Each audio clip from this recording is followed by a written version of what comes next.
Os bons espíritas.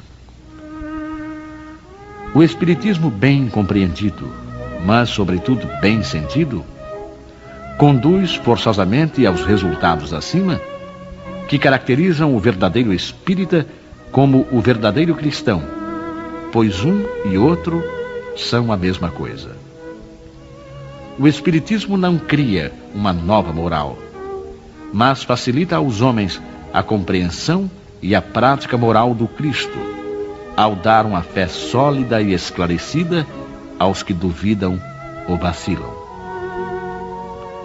Muitos, porém, dos que creem na realidade das manifestações, não compreendem as suas consequências nem o seu alcance moral, ou se os compreendem, não os aplicam a si mesmos. Por que acontece isso? Será por uma falta de precisão da doutrina? Não, porque ela não contém alegorias nem figuras que possam dar lugar a falsas interpretações. A clareza é a sua própria essência, e é isso que lhe dá força para que atinja diretamente a inteligência. Nada tem de misteriosa, e seus iniciados não possuem nenhum segredo que seja oculto ao povo. Seria necessária, então, para compreendê-la, uma inteligência fora do comum?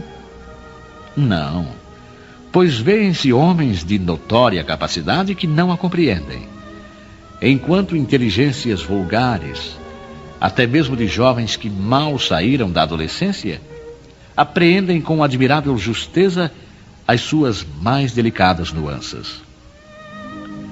Isso acontece porque, de qualquer maneira, a parte material da ciência não requer mais do que os olhos para ser observada, enquanto a parte essencial exige um certo grau de sensibilidade que podemos chamar de maturidade do senso moral.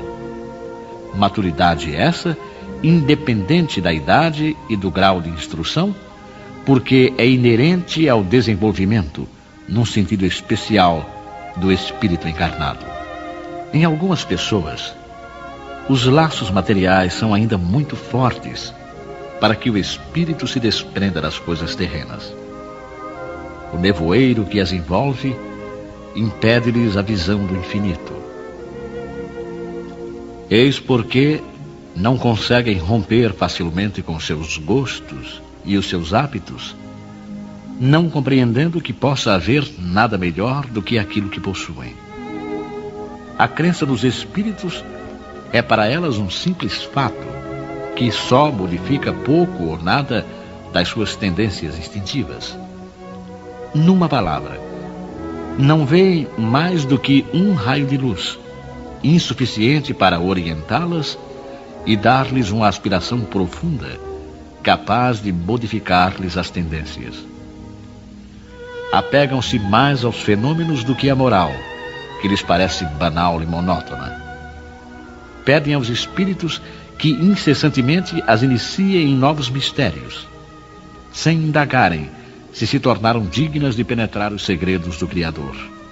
São, afinal, os espíritas imperfeitos, alguns dos quais estacionam no caminho ou se distanciam dos seus irmãos de crença porque recuam ante a obrigação de se reformarem, ou porque preferem a companhia dos que participam das suas fraquezas ou das suas prevenções.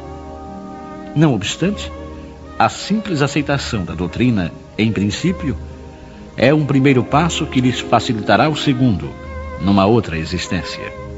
Aquele que podemos, com razão, qualificar de verdadeiro e sincero espírita, encontra-se num grau superior de adiantamento moral. O espírito já domina mais completamente a matéria e lhe dá uma percepção mais clara do futuro.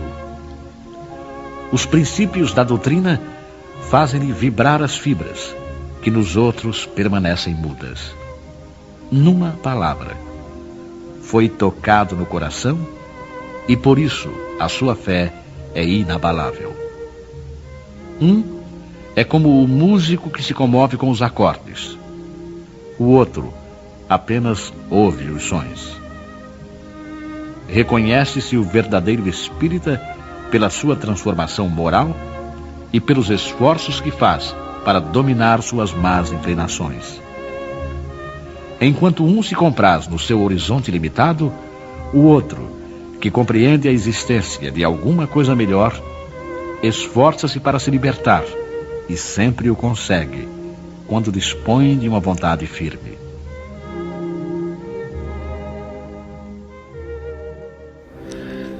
Seja bem-vindo ao canal de filosofia, a filosofia do Espiritismo.